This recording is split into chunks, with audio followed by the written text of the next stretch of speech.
சிலர் ஆசைக்கும் தேவைக்கும் வாழ்வுக்கும் வசதிக்கும் ஊரார் கால் பிடிப்பார். ஒரு மானமில்லை அதில் ஈனமில்லை, அவர் எப்போதும் வால் பிடிப்பார்.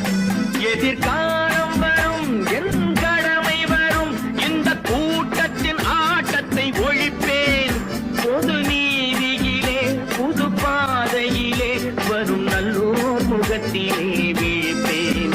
வரும் நல்லோர் முகத்திலே விழிப்பேன். நான் ஆணையிட்டால் அது நடந்து விட்டால் இங்கு ஏழைகள் வேதனைப்பட மாட்டார். உயிர் உள்ளவரை ஒரு துன்பமில்லை, அவர் கண்ணீர் கடலில்